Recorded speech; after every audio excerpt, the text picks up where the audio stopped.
ಮೂಡುಬಿದಿರೆಯ circle inspector Sandesh ಅವರ ವಿರುದ್ಧವಾಗಿ ಸಾಕಷ್ಟು ಆರೋಪಗಳು ಕೇಳಿ ಬರ್ತಾ ಇರುವಂಥದ್ದು. ಅದರಲ್ಲೂ ಕೂಡ ಒಂದಷ್ಟು ಜನ ಮಹಿಳೆಯರು ಇನ್ಸ್ಪೆಕ್ಟರಿಂದ ನಮಗೆ ಕಿರುಕುಳ ಆಗಿದೆ ಅನ್ನುವಂಥ ನಿಟ್ಟಿನಲ್ಲಿ ಈಗಾಗಲೇ ಸರ್ಕಾರಕ್ಕೂ ಕೂಡ ಅಷ್ಟೇ ದೂರು ಕೊಡಲು ಬೆಂಗಳೂರಿಗೆ ಆಗಮಿಸಿದ್ದಾರೆ. ಅದರಲ್ಲಿ ಇಬ್ಬರು ಸಂತ್ರಸ್ತ ಮಹಿಳೆಯರಿಗೆ ನಮ್ಮ ಜೊತೆ ಇದ್ದಾರೆ. ಅವ್ರನ್ನೂ ಕೂಡ ನಾನು ಮಾತನಾಡಿಸ್ತೀನಿ. ಇನ್ಸ್ಪೆಕ್ಟರಿಂದ ಏನೆಲ್ಲ ಕಿರುಕುಳ ಆಗ್ತಾ ಇತ್ತು, ಎಷ್ಟು ವರ್ಷದಿಂದ ಈ ರೀತಿಯ ಕಿರುಕುಳ ಆಗ್ತಿತ್ತು, ಯಾವ ವಿಚಾರಕ್ಕೆ ಇನ್ಸ್ಪೆಕ್ಟರ್ ಕಿರುಕುಳ ಕೊಡ್ತಿದ್ರು ಅನ್ನೋದ್ರ ಬಗ್ಗೆ ಇಬ್ಬರು ಸಂತ್ರಸ್ತೆಯರು ಕೂಡ ಈಗ ನ್ಯೂಸ್ 18 ಜೊತೆ ಇದ್ದಾರೆ. ಅವ್ರನ್ನೂ ಕೂಡ ನಾನು ಮಾತನಾಡಿಸ್ತೀನಿ. ಮೇಡಮ್ ಹೇಳಿ, ಮೂಡುಬಿದಿರೆಯಲ್ಲಿ ನಿಮಗೆ ಇನ್ಸ್ಪೆಕ್ಟರಿಂದ ಕಿರುಕುಳ ಆಗುತ್ತೆ, ಬೆಂಗಳೂರಿಗೆ ಬಂದ ಉದ್ದೇಶ ಏನು, ಎಲ್ಲೆಲ್ಲಿ ಕಂಪ್ಲೇಂಟನ್ನು ಕೊಟ್ಟರು ಇಲ್ಲಿವರೆಗೂ ಅಂತ? ನಮಗೆ ಮೂಡುಬಿದ್ರೆಯಲ್ಲಿ ತುಂಬಾ ಸಂದೇಶ್ ಪಿ ಜಿ ಅವರಿಂದ ತುಂಬಾ ಅನ್ಯಾಯ ಆಗಿದೆ ಸರ್. ತುಂಬಾ ಅನ್ಯಾಯ, ತುಂಬ ಕಿರುಕುಳ ಕೊಡ್ತಾ ಇದ್ದಾರೆ. ನಾವು ಕಮಿಷನರಿಗೆ ಕಂಪ್ಲೇಂಟ್ ಕೊಟ್ವಿ. ಕಮಿಷನರ್ ಇಷ್ಟೇ ಹೇಳೋದು, ನಾವು ACPಗೆ ಫಾರ್ವರ್ಡ್ ಮಾಡ್ತೀನಿ, ACP ನಿಮ್ಮನ್ನು ಕರೀತಾರೆ, ಎನ್ಕ್ವೈರಿ ಮಾಡ್ತಾರೆ, ಎನ್ಕ್ವೈರಿ ಮಾಡ್ತಾರೆ ಅಂತ ಹೇಳ್ತಾರೆ. ಆಮೇಲೆ ನಮಗೆ ವಾಪಸ್ ನೋಟಿಸ್ ಹಿಂಬರಹ ಬರುತ್ತೆ, ಸಂದೇಶ್ ಪಿ ಜಿ ಅವರನ್ನು ಎನ್ಕ್ವೈರಿ ಮಾಡಲಾಗಿದೆ, ಈ ಕೇಸನ್ನು ವಿಲೆ ಮಾಡಲಾಗಿದೆ ಅಂತ. ನಮ್ಮನ್ನು ಯಾವುದೇ ಕಾರಣಕ್ಕೆ ಎನ್ಕ್ವೈರಿ ಕರೆಯೋದಿಲ್ಲ. ಅದಾದಮೇಲೆ ನಾವು ವುಮೆನ್ ಕಮಿಷನಿಗೆ ಬರ್ತೀವಿ, ಅಲ್ಲಿ ಕೂಡ ಅದೇ ಆಗುತ್ತೆ, ನಮಗೆ ಯಾವುದೇ ನ್ಯಾಯ ಸಿಗೋದಿಲ್ಲ. ಅವರು ಕೂಡ ಅಲ್ಲಿಂದ ಕಮಿಷನರಿಗೆ ಬರೀತಾರೆ, ಕಮಿಷನರ್ ಅದೇ ಪ್ರೊಸೀಜರ್ ಆಗುತ್ತೆ. ಆಮೇಲೆ ನಾವು ಇದೇ ಕಿರುಕುಳ ಸಹಿಸೋಕ್ಕಾಗದೆ ಇಲ್ಲಿ ಕೊಟ್ವಿ, ನಾವು ವುಮೆನ್ ಕಮಿಷನ್ ಕೊಟ್ವಿ, ಮುಖ್ಯಮಂತ್ರಿಗೆ ಕೊಟ್ವಿ, ಹೋಮ್ ಮಿನಿಸ್ಟ್ರಿಗೆ ಕೊಟ್ವಿ, DGIG ಕೊಟ್ವಿ, ಏನೂ ಇದಾಗ್ತಾ ಇಲ್ಲ ಸರ್. ಮೇಡಮ್, ಒಂದು ವಿಚಾರ, ಫ್ಯಾಮಿಲಿ ವಿಚಾರ, ನಿಮ್ಮ ಗಂಡನ್ನ ಯಾವುದೋ ಒಂದು ಫ್ಯಾಮಿಲಿ ವಿಚಾರದಲ್ಲಿ ಇನ್ಸ್ಪೆಕ್ಟರ್ ಅರೆಸ್ಟ್ ಮಾಡ್ತಾರೆ. ಅರೆಸ್ಟ್ ಮಾಡಿದಾಗ ನಿಜವಾಗ್ಲೂ ನಿಮಗೆ ಎಷ್ಟು ಹಣಕ್ಕೆ ಡಿಮ್ಯಾಂಡ್ ಮಾಡಿದ್ರು, ಎಲ್ಲಿ ಡಿಮ್ಯಾಂಡ್ ಮಾಡಿದ್ರು ಅಂತ? ಅರೆಸ್ಟ್ ಮಾಡಿದ ದಿನ ನನಗೆ ಅವರಿಗೆ 1:15 ಅರೆಸ್ಟ್ ಮಾಡಿದ್ದಾರೆ. ಅದು without arrest warrant, without notice, ಏನೂ ಇಲ್ಲ, ಎನ್ಕ್ವೈರಿನೂ ಇಲ್ಲ, ಏನೂ ಇಲ್ಲ. ಡೈರೆಕ್ಟ್ ಅವರನ್ನು ಅರೆಸ್ಟ್ ಮಾಡಿದ್ದಾರೆ. ಯಾವ ಕಾರಣ ಅಂತ ನಮ್ಗೆ ಗೊತ್ತಿಲ್ಲ. ಮಧ್ಯಾಹ್ನ ಅವರನ್ನು ಅರೆಸ್ಟ್ ಮಾಡಿದ್ದಾರೆ. ನನಗೆ ಸುದ್ದಿ ಸಿಕ್ಕುವಾಗ ಸಂಜೆ 7 ಗಂಟೆ ಆಗಿದೆ. ಅಷ್ಟರವರೆಗೆ ನನಗೇನೂ ಗೊತ್ತಿಲ್ಲ. ನಾನು ಹೋದ ಸ್ಟೇಷನಿಗೆ ಸರ್ ಹೀಗೆ ಏನಾಗಿದೆ ಅಂತ ಕೇಳಿದ್ದಕ್ಕೆ, ನಿನ್ನ ಗಂಡನ ಅರೆಸ್ಟ್ ಮಾಡಿದ್ದೀನಿ, ನಿನ್ನ ಗಂಡನನ್ನು ಬಿಡಬೇಕಾದ್ರೆ ನನಗೆ 25 lakhs ಕೊಡಬೇಕು, ಇಲ್ಲಾದರೆ ನನ್ನ ಜೊತೆ ಬರಬೇಕು IBಗೆ ಅಂತ ಹೇಳಿದರು. ನಾನು ಯಾಕೆ ಬರಲಿ, ನಾನು 50 lakhs ಕಮಿಷನರ್ ಇವರಿಗೆ ಹೋಮ್ ಮಿನಿಸ್ಟ್ರಿಗೆ ಕೊಟ್ಟು ಈ ಪೋಸ್ಟಿಗೆ ಬಂದಿದ್ದೀನಿ. ನಿನ್ನ ಗಂಡನನ್ನು ಬಿಡಬೇಕಾದ್ರೆ ಈ 2 ಆಪ್ಷನ್ಸ್ ನೀವು ತೊಗೊಳ್ಬೇಕು, ಇಲ್ಲ ನಿನ್ನ ಗಂಡನ ಮೇಲೆ ರೌಡಿ ಶೀಟರ್ ಹಾಕ್ತೀನಿ ಅಂತ ಹೇಳಿದರು. ಎಲ್ಲಿ ಈ ವಿಚಾರಗಳೆಲ್ಲ ಚರ್ಚೆ ಆಗಿದೆ? ಅಲ್ಲಿ ಪೊಲೀಸ್ ಸ್ಟೇಷನ್ನ ಒಳಗಡೆನೇ ಚರ್ಚೆ ಅಥವಾ ಹೊರಗಡೆ ಎಲ್ಲಾದರೂ ನಿಮ್ಮನ್ನು ಮಾತುಕತೆ ಮಾಡಬೇಕು ಅಂತ ಹೊರಗಡೆ ಕರೆಸಿದ್ರೆ ಇನ್ಸ್ಪೆಕ್ಟರ್ ಎಲ್ಲಿ ಅಂತ? ಇಲ್ಲ, ನಾನು ಹೋಗ್ತಿರುವಾಗ ಸರ್, ನಾನು ಸ್ಟೇಷನಿಗೆ ಹೋಗ್ತಿರೋ ಹೊತ್ತಿಗೆ ಅವ್ರು ಹೊರಗಡೆನೇ ಇದ್ದರು. ನಾನು ಹೇಳಿದೆ, ಒಂದು ಇನ್ಸ್ಪೆಕ್ಟರ್ನ ಹೇಗೆ ನಾವು ಮರ್ಯಾದೆಯಾಗಿ ಮಾತಾಡಬೇಕು, ನಾನು ಅದಕ್ಕೆ ಸರ್ ನನಗೆ ನಿಮ್ಮ ಜೊತೆ ಮಾತಾಡಬೇಕು, ನಾವು ಒಳಗಡೆ ಕೂತ್ಕೊಂಡು ಮಾತಾಡೋಣ. ಇಲ್ಲ ನೀನು ಇಲ್ಲೇ ನಿಂತ್ಕೊಂಡು ಮಾತಾಡು, ಅಂಗಳದಲ್ಲೇ ನಿಂತ್ಕೊಂಡು ಮಾತಾಡು, ಒಳಗಡೆ ಹೋದರೆ CC ಕ್ಯಾಮರಾಗಳಿವೆ, ಇಲ್ಲೇ ನಿಂತ್ಕೊಂಡು ಮಾತಾಡಿ, ನಿಂಗೆ ಏನಿಲ್ಲ ಇಲ್ಲೇ ಹೇಳು ಅಂತ ಹೇಳಿದ್ರು. ಆವಾಗ ಈ ಸಂಭಾಷಣೆ ಆಯಿತು ಸರ್. ಪೊಲೀಸ್ ಸ್ಟೇಷನ್ ಹೊರಗಡೆನೂ ಕೂಡ CCTV ಫುಟೇಜಸ್ ಇರುತ್ತೆ ಈಗ, ಯಾಕಂದರೆ DG ಅವ್ರು ಆರ್ಡರ್ ಮಾಡಿರೋಂಥದ್ದು. ಸೊ ನೀವೆಲ್ಲಿ ಮಾತನಾಡಿದ್ರಿ ಅಲ್ವಾ, ಆ ಪ್ಲೇಸ್ CCTV ಫುಟೇಜ್ ಕವರ್ ಆಗೋದಿಲ್ವಾ ಹೇಗೆ ಅಂತ? ಇಲ್ಲ, ಅಲ್ಲಿ CC ಕ್ಯಾಮರಾ ಫುಟೇಜ್ ಕವರ್ ಆಗೋದಿಲ್ಲ. ಅವರು ಅದನ್ನು ಹೇಳಿದ್ದಾರೆ, ಇಲ್ಲಿ CC ಕವರ್ ಆಗೋದಿಲ್ಲ, ನೀನು ಇಲ್ಲೇ ಇರು, ಇಲ್ಲೇ ಮಾತಾಡು ಅಂತ. ಮೇನ್ ಡಿಮ್ಯಾಂಡ್ ಏನು ಮೇಡಮ್ ಅವ್ರದ್ದು? ನಿಮ್ಮ ಗಂಡನ್ನ ಬಿಡುಗಡೆ ಮಾಡೋದಕ್ಕೆ ಏನು ಡಿಮ್ಯಾಂಡ್ ಇಟ್ಟರು ಅಂತ? ನಾನು ಬೇಕು ಅಂತ, ನೀನು ಬಾ, ಇಲ್ಲ ನನಗೆ 25 lakhs ಕೊಡು, ಅವಾಗ ಬಿಟ್ಕೊಡ್ತೀನಿ ನಿನ್ನ ಗಂಡನ್ನು. ಫೈನಲ್ ಆಗಿ ಏನಾಯ್ತದು? ಇವಾಗ ಅವ್ರು ಏನೂ ಕೊಟ್ಟಿಲ್ಲ, ಚಾರ್ಜ್ ಶೀಟು ಹಾಕಿಲ್ಲ, ಬಿ ರಿಪೋರ್ಟು ಹಾಕಿಲ್ಲ, ಹಾಗೇನೇ ಇದೆ. ಅದೆಲ್ಲ ನಾವು ಕಮಿಷನರಿಗೆ ಹೇಳ್ತಾ ಇದ್ದೀವಿ, ನಮಗೆ ರಕ್ಷಣೆ ಬೇಕು ಸರ್, ಅವರಿಂದ ಮತ್ತೆ ತೊಂದರೆ ಆಗಿದೆ. ಯಾಕೆಂದ್ರೆ ನನ್ನ ಗಂಡ ನನ್ನ ಜೊತೆಲಿ ಈಗ ಮನೇಲಿ ಇಲ್ಲ. ಇವರ ಕಿರುಕುಳದಿಂದಾಗಿ ಅವರಿಗೆ ಹಾರ್ಟ್ ಅಟ್ಯಾಕ್ ಬೇರೆ ಆಯಿತು, ನನ್ನ ಗಂಡನಿಗೆ. ಅವರಿಗೆ ನನ್ನ ಜೊತೆಲಿ ಇಲ್ಲ, ನನಗೆ ನನ್ನ ಗಂಡ ನನ್ನ ಜೊತೆ ಬೇಕು. ಯಾಕಂದರೆ ಯಾವುದೇ ಒಂದು ಕೇಸ್ ರಿಜಿಸ್ಟರ್ ಆಯಿತು ಅಂತಂದರೆ ವಿತಿನ್ 90 ಡೇಸಲ್ಲಿ ಚಾರ್ಜ್ ಶೀಟ್ನ ಕೋರ್ಟ್ಗೆ ಸಬ್ಮಿಟ್ ಮಾಡಬೇಕು. ಅದು ಇನ್ವೆಸ್ಟಿಗೇಷನ್ ಆಫೀಸರ್ ಮಾಡುವಂಥ ಕೆಲಸ. ಅದು ನಿಮ್ಮ ಕೇಸಲ್ಲಿ ಯಾಕೆ ಇಲ್ಲಿವರೆಗೂ ಚಾರ್ಜ್ ಶೀಟ್ ಆಗಿಲ್ಲ? ಅದು ಯಾಗ್ತಾನೆ ಇಲ್ಲ, ಏನೂ ಗೊತ್ತಿಲ್ಲ. ಅದಕ್ಕೆಲ್ಲ ನಾವು ಕಮಿಷನರಿಗೆಲ್ಲ ಕಾಂಟ್ಯಾಕ್ಟ್ ಮಾಡಿದ್ವಿ, ಏನಾಗ್ತಾ ಇಲ್ಲ, ಏನು ಕತೆ ಇದು ಅಂತ.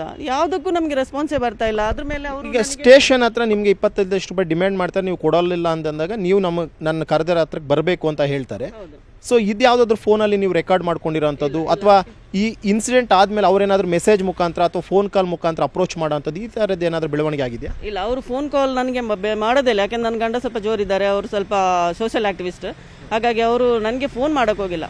ಇದಾದಮೇಲೆ ನಾನು ಅವರಿಗೆ ವೆರಿ ನೆಕ್ಸ್ಟ್ ಡೇ ಹೋಗ್ಬಿಟ್ಟು ಅವರಿಗೆ 50,000 ಕೊಟ್ಟಿದ್ದೀನಿ. ಯಾಕೆಂದ್ರೆ ನನ್ನ ಗಂಡ ನನಗೆ ಬೇಕು, ಅವರ ರಕ್ಷಣೆ ನಾನು ಮಾಡಬೇಕು, ಅದು ಮುಖ್ಯ ಅಲ್ವಾ. ಸೊ 50,000 ಅವ್ರಿಗೆ ಕೊಟ್ಟಿದ್ದೀನಿ ನಾನು. ಕಳೆದ ವರ್ಷ ಈ ಎಲ್ಲ ಇನ್ಸಿಡೆಂಟ್ ಆಗಿರೋಂಥದ್ದು 2025 ಮೇ ತಿಂಗಳಲ್ಲಿ ಅಂತ ನೀವು ಹೇಳ್ತಾ ಇದ್ರಿ. 1 ವರ್ಷ ಆದಮೇಲೆ ಈಗ ಯಾಕೆ ನೀವು ಹೊರಗಡೆ ಬರ್ತಾ ಇದ್ದೀರಾ, ಯಾಕೆ ಈ ಕಂಪ್ಲೇಂಟ್ಗಳು ಕೊಡೋಕೆ ಮುಂದಾಗ್ತಾ ಇದ್ದೀರಾ ಅಂತ? ಇಲ್ಲ, ನಮ್ಮ ಪ್ರೋಗ್ರಾಮ್ ನಾವು ಕೊಟ್ಟ ಕಂಪ್ಲೇಂಟ್ 1 ಜುಲೈಯಲ್ಲಿ ಕೊಟ್ಟಿದ್ವಿ. ಅದಾದಮೇಲೆ ಅವರು ಆಗಸ್ಟಲ್ಲಿ ಅರೆಸ್ಟ್ ಆದರು.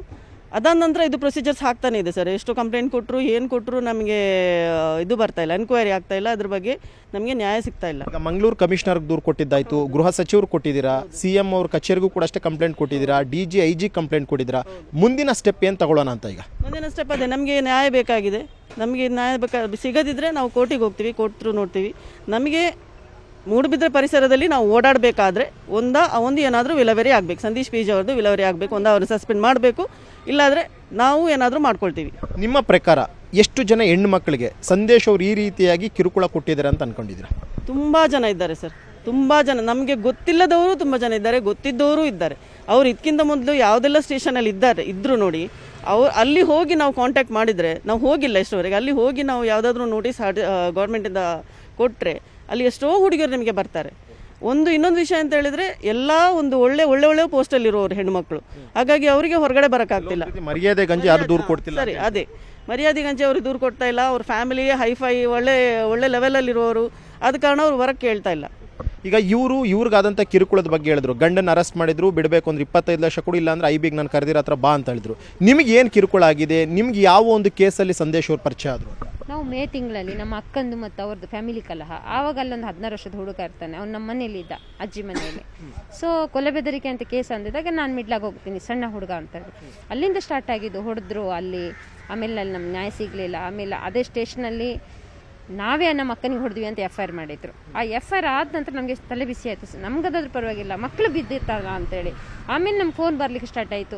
ಫೋನಲ್ಲಿ ಒಂದೇ ಮಾತಾಡೋದವ್ರು ನಮಗೆ. ಅಂದರೆ ಆ ಫೋನನ್ನು ರೆಕಾರ್ಡ್ ಮಾಡುವಷ್ಟು ನಮ್ಮ ಹತ್ರ ಪೇಷನ್ಸ್ ಇರಲಿಲ್ಲ ಆ ಟೈಮಲ್ಲಿ. ಯಾಕಂದರೆ ಜಾಮೀನು ಆಗಬೇಕು, ಜಾಮೀನು ಆಗಲಿಲ್ಲ. 1-2 ಸಲ ನಮಗೆ ಜಾಮೀನು ಸಿಕ್ಕಿಲ್ಲ, ನಮ್ಮ ಅಕ್ಕನಿಗೆ ಹೊಡೆದಿವಿ ಅಂತ. ಆ ಟೈಮಲ್ಲಿ ನಮ್ಗೆ ಫೋನ್ ಬರೋದು, ನಮ್ಗೆ ಹೆದರೋದು. ಏನಂದರೆ ಇನ್ಸ್ಪೆಕ್ಟರ್ ಮೇಲೆ ಹೋಗ್ತೀರಲ್ಲ, ನೀವು ಅವ್ರು ಹೇಳಿದಾಗೆ ಸಹಕರಿಸಿ, ನೀವು ಅವ್ರನ್ನ ಬಿಟ್ಬಿಡಿ, ನೀವು ಆಸ್ಪತ್ರೆಗೆಲ್ಲ ಹೋಗಿದ್ದೆಲ್ಲ ಡಿಲೀಟ್ ಮಾಡಿ. ನಾವು ಫಸ್ಟಿಗೆಲ್ಲ ಹೋಗಿದ್ವಿ, ಆಸ್ಪತ್ರೆ ಅಡ್ಮಿಟ್ ಆಗಿದ್ವಿ, ಡಿಲೀಟ್ ಮಾಡಿ, ಮತ್ತು ಅವರಿಗೆ ಸಹಕರಿಸಿ, IBಗೆ ಬನ್ನಿ, ರೂಮ್ ಮಾಡ್ತೀವಿ, ಅಲ್ಲಿ ಇರ್ತಾರೆ. ಯಾರು ಮಾತಾಡ್ತಿದ್ರು ಆ ವಿಚಾರಗಳೆಲ್ಲ? ಅವರ ಫ್ರೆಂಡ್ಸ್, ಅವ್ರ ಚೇಳಗಳು ಅಂತ ಫೋನ್ ಮಾಡಿ ಹೇಳ್ತಾ ಇದ್ರ ಅಥವಾ ನೇರವಾಗಿ ನೀವು ಸಿಕ್ಕದಂತ ಸಂದರ್ಭದಲ್ಲಿ ಹೇಳ್ತೀರಾ? ನೇರವಾಗಿ ಸಿಕ್ಕಿಲ್ಲ ನಾವು ಯಾಕಂದ್ರೆ ಮೂಡುಬಿದ್ರಿಗೆ ಹೋಗೋದಿಲ್ಲ, ನಮ್ಮ ಫೋನ್ಗೆ ಮಾಡೋದು, ಯಾರ್ಯಾರ ನಂಬರದಲ್ಲಿ ಕಾಲ್ ಮಾಡೋದು. ಇನ್ನು ಸಡನ್ ಫೋನ್ ತೆಗಿತೀನಿ, ಯಾಕಂದ್ರೆ ನಮಗೆ ಆ ಟೈಮಲ್ಲೆಲ್ಲ ಲಾಯರ್ದು, ಅವ್ರದ್ದು ಅಸಿಸ್ಟೆಂಟ್ ಯಾರಾದ್ರೂ ಇರ್ಬೋದು, ಇಲ್ಲಾಂದ್ರೆ ಬೇರೆ ಯಾರಾದ್ರೂ ಇವ್ರದ್ದು ವಿಷಯ ಸಿಗ್ಬೋದು. ಇವ್ರು ಹೇಳ್ತಾ ಇದ್ರು ನೇರವಾಗಿ ನನ್ನನ್ನು ಅಪ್ರೋಚ್ ಮಾಡ್ತಾ ಇದ್ರು ಇನ್ಸ್ಪೆಕ್ಟರ್, ಅದು ಕೂಡ ಅಷ್ಟೇ ಪೊಲೀಸ್ ಸ್ಟೇಷನ್ನ ಪಾರ್ಕಿಂಗ್ನ ಪ್ಲೇಸಲ್ಲಿ ಕರ್ಕೊಂಡು ಹೋಗ್ತಾ ಇದ್ರು ಅಂತ. ಆ ರೀತಿ ಸಂದೇಶ್ ಅವ್ರು ನಿಮ್ಮನ್ನ ಏನಾದ್ರು ನೇರವಾಗಿ ಅಪ್ರೋಚ್ ಮಾಡುವಂಥದ್ದು ಏನಾದ್ರೂ ಆಗಿದೆ? ಅದೇ ದಿವಸ ಅದೇ ಹೊಡೆದ ದಿವಸ ಮೂಡುಬಿದ್ರೆ ಸ್ಟೇಷನ್ CC ಕ್ಯಾಮರಾ ತೆಗೆದು, ನಿಂಗೆ ಅದೇ ಯಾರು ಬಾಂಬೆದ್ದು ನಿರ್ಭಯನ್ಗೇನೋ ರೇಪ್ ಮಾಡಿದ್ರು, ಅದೇ ಥರ ನಿನ್ಗೆ ಮಾಡ್ತೀನಿ, ನೀನು ಬಾ ನನ್ನ ಜೊತೆ, ನಿನ್ನ ಮನೆಗೆ ಬರ್ತೀನಿ, ನೀನು ಬರಲಿಲ್ಲ ಅಂದರೆ ನಾನು ನಿನ್ನ ಬಿಡಲ್ಲ. ಅದು ರಫ್ ಆಗಿ, ಅದೊಂದು ಪ್ರೀತಿಯಲ್ಲಿ ಹೇಳೋದು ಅಲ್ಲ, ಒಂದು ಮನುಷ್ಯ ತಮಾಷೆಗೆ ಹೇಳೋದಲ್ಲ, ಗೂಂಡ ವರ್ತನೆ ರಫ್ ಆಗಿ ಹೇಳೋದು. ಅದನ್ನು ಏನೇನು ಮಾತಾಡ್ತಾನೆ. ನನ್ನ ಲೆಕ್ಕದಲ್ಲಿ ಅವ್ರಿಗೇನು ಹುಚ್ಚು ಹಿಡ್ದಿದೆ ಅಂತ ಆಗೈತೆ. ಇವತ್ತಿಗೂ ಅವ್ರನ್ನ ಮೆಡಿಕಲ್ ಟೆಸ್ಟ್ ಮಾಡಿದರೆ ಗೊತ್ತಾಗುತ್ತೆ ಏನು ಅಂತೇಳಿ. ಈಗ ಇವರು ಏಪ್ರಿಲಲ್ಲಿ ಇನ್ಸಿಡೆಂಟ್ ಆಯಿತು ಅಂತಂದ್ರು, ಏಪ್ರಿಲಿಂದ ಅವರು ಜುಲೈಯಿಂದನೂ ಕೂಡ ನ್ಯಾಯಕ್ಕೋಸ್ಕರ ಹೋರಾಟ ಮಾಡ್ತಾರೆ. ನೀವು ಮೇಯಿಂದನೂ ಕೂಡ ಹೋರಾಟ ಮಾಡ್ತಿದ್ರಿ. ನೀವು ಯಾರಿಗೆಲ್ಲ ಸಂದೇಶ್ ಅವ್ರ ವಿರುದ್ಧವಾಗಿ ದೂರನ್ನು ಕೊಟ್ಟಿದ್ರಿ ಅಂತ? ನಾವು ಫಸ್ಟಿಗೆ ಕಮಿಷನರಿಗೆ ದೂರು ಕೊಟ್ಟಿದ್ವಿ. ಆ ಟೈಮಲ್ಲಿ ಅನುಪಮ್ ಅಗರ್ವಾಲ್ ಇದ್ರು, ACP ಇದ್ರು, ಇವರೆಲ್ಲ ನಮಗೆ ಕಾಂಪ್ರಮೈಸ್ ಅಂತ ಹೇಳ್ಬಿಟ್ರು. ನಾನು ಮಾಡಲಿಲ್ಲ. BJP ಕಡೆಯಿಂದ ಬಂತು, ಕಾಂಗ್ರೆಸ್ ಕಡೆಯಿಂದ ಬಂತು, ನಾವು ಹೋಗಿಲ್ಲ. ಕಡೆಗೆ ಸುಧೀರ್ ರೆಡ್ಡಿ ಸರ್ ಬರುವಾಗ ಎಲ್ಲ ಹೇಳಿದ್ರು, ಸುಧೀರ್ ರೆಡ್ಡಿ ತುಂಬ ಸ್ಟ್ರಾಂಗ್ ಇದ್ದಾರೆ, ಸ್ಟ್ರಿಕ್ ಇದ್ದಾರೆ, ವುಮೆನ್ಗೆ ತುಂಬ ಮರ್ಯಾದೆ ಕೊಡ್ತಾರೆ.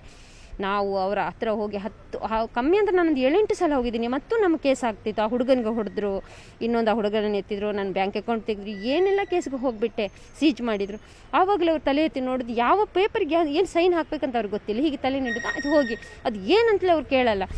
ನಿಮಗೂ ಕೂಡ ಅಷ್ಟೇ ಈ ಪರ್ಟಿಕ್ಯುಲರ್ ಕೇಸಲ್ಲಿ ನೀವು ಹೋಗಿದ್ರಲ್ಲ, ಯಾರು ಅಪ್ರಾಪ್ತರನ್ನೆಲ್ಲ ಕರ್ಕೊಂಡು ಹೋಗಿ ಹೊಡೆದ್ರು ಅಂತ ಹೇಳಿದ್ರಲ್ಲ, ಅದರಲ್ಲಿ ನಿಮಗೂ ಕೂಡ ದುಡ್ಡಿಗೆ ಡಿಮ್ಯಾಂಡ್ ಮಾಡಿದ್ರ? ದುಡ್ಡು ಕೊಟ್ಟಿಲ್ಲ ಅಂತಂದ್ರೆ ನೀವು ಬರಬೇಕು ಅಂತ ಕೇಳಿದ್ರೆ ಹೇಗೆ ಅಂತ?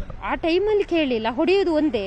ಆ ಟೈಮಲ್ಲಿ ನಮ್ಮ ಮಕ್ಕಳಿಗೆಲ್ಲ ಹೇಳಿದ್ದಾರೆ, ಆ ಹುಡುಗನಿಗೆಲ್ಲ ಜಾತಿನಿಂದನೇ ಮಾಡಿದ್ದಾರೆ, ನಿಮ್ಮನ್ನು ಬಿಡಲ್ಲ ಅಂದಿದ್ದಾರೆ. ಬೇರೆಯವ್ರ ಹತ್ರ ಮುಖಾಂತರ ಹೇಳಿಸಿದ್ದಾರೆ, ಯಾರ್ಯಾರು BJP ಅವ್ರ ಹತ್ರ, ಅವ್ರನ್ನ ಬಿಡಲ್ಲ, ಕರ್ತವ್ಯಕ್ಕೆ ಅಡ್ಡಿ ಕೇಸ್ ಹಾಕ್ತೀನಿ, ಅವ್ರಿಗೆ ಸಿಗಬೇಕು, ನನಗೆ ಮೀಟ್ ಆಗಬೇಕು, ಸೆಟಲ್ಮೆಂಟ್ ಮಾಡಬೇಕು ಅಂತ ಆ ಟೈಮ್ ಹೇಳಿದ್ದಾರೆ. ಈಗ 1 ವರ್ಷದಿಂದ ಕೂಡ ತಮ್ಮ ಕಿರುಕುಳವನ್ನು ನೀವು ಪ್ರತಿಯೊಬ್ಬ ಅಧಿಕಾರಿಗಳ ಬಳಿ ಹೋಗಿ ದೂರು ಕೊಡ್ತಾ ಇದ್ರೆ ಯಾವುದೇ ಸ್ಪಂದನೆ ಆಗ್ತಾ ಇಲ್ಲ. ಈಗ ಮುಂದಿನ ಒಂದು ಸ್ಟೆಪ್ ಏನು ತಗೊಳ್ಳೋಣ ಅನ್ನೋ ನಿರ್ಧಾರಕ್ಕೆ ಬಂದಿದ್ದೀವಿ. ನಾನು ಮಾಧ್ಯಮದವರ ಮುಖಾಂತರ ಹೇಳಿಕೊಳ್ಳೋದು ಏನಂದರೆ, ನಮಗೆ ಈ ಕೇಸಲ್ಲಿ ಆ ಮೂಡುಬಿದ್ರೆ ಸ್ಟೇಷನ್ SI ಇನ್ನೂ ಕರ್ತವ್ಯದಲ್ಲಿ ಇರೋದ್ರಿಂದ ನಮಗೆ ನ್ಯಾಯ ಸಿಗಲ್ಲ. ಆ ACPಯಿಂದಾಗಲಿ ಕಮಿಷನರಿಂದ ನ್ಯಾಯ ಸಿಗಲ್ಲ. ಇನ್ನೊಂದು ಅಲ್ಲಿ ಸ್ಥಳೀಯ ಜನನಾಯಕ ಇದ್ದಾರೆ, ಅವರಿಂದ ಸಿಗಲ್ಲ. ಅಲ್ಲಿ ಸ್ಥಳೀಯದ BJP MLA ಇದ್ದಾರೆ, ಅವರಿಂದ ಸಿಗಲ್ಲ. ನಾವು ಇಷ್ಟು ದೂರ ಯಾಕೆ ಬಂದಿದ್ದೀವಿ ಅಂದರೆ ನಿಮ್ಮ ಮಾಧ್ಯಮದವರ ಮುಖಾಂತರ ಕೇಳ್ಕೊಳ್ತಿದ್ದೀವಿ. ನಮಗೆ ಇದಕ್ಕೆ ನ್ಯಾಯ ಕೊಡಬೇಕು, ಆ ಇನ್ಸ್ಪೆಕ್ಟರ್ ಸಂದೇಶದಿಂದ ಮುಕ್ತಿ ಸಿಗಬೇಕು. ಅವರು ಆ ಸ್ಟೇಷನಲ್ಲಿ 3 ವರ್ಷದಿಂದ ಇದ್ದಾರೆ, 3 ವರ್ಷದಿಂದ ಹೊಕ್ಕ ಮಾಡಿ ನನಗೊಬ್ಳಿಗಲ್ಲ, ಎಷ್ಟೋ ಹೆಣ್ಣು ಮಕ್ಕಳಿಗೆ, ಸಣ್ಣ ಹುಡುಗಿಯರಿಗೆ, 15 ವರ್ಷದ ಹುಡುಗಿಯರಿಗೆ, ಎಲ್ಲರೂ ಮಾನಕ್ಕೆ ಮರ್ಯಾದೆಗೆ ಅಂಜುತ್ತಾರೆ ನಮ್ಮ ಕರಾವಳಿಯಲ್ಲಿ. ಇನ್ನೊಂದು ನಮ್ಮ ಕರಾವಳಿದು ಒಂದೇ ವೀಕ್ನೆಸ್, ಹಿಂದೂ ಮುಸ್ಲಿಂ ಗಲಾಟೆ, ಅದನ್ನೇ ನೋಡ್ಕೊಳ್ತಾರೆ ಇರುತ್ತೆ. ಯಾವುದೇ ಒಂದು ಫೋನ್ ಮುಖಾಂತರವಾಗಿರ್ಬೋದು, ಮೆಸೇಜ್ ಮುಖಾಂತರ ಅಪ್ರೋಚ್ ಮಾಡಲ್ಲ, ನೇರವಾಗಿ ಸಿಗದಂಥ ಸಂದರ್ಭದಲ್ಲಿ ಅವರು ಈ ರೀತಿ ಅಂತ ಅಪ್ರೋಚ್ ಮಾಡುವಂಥದ್ದು.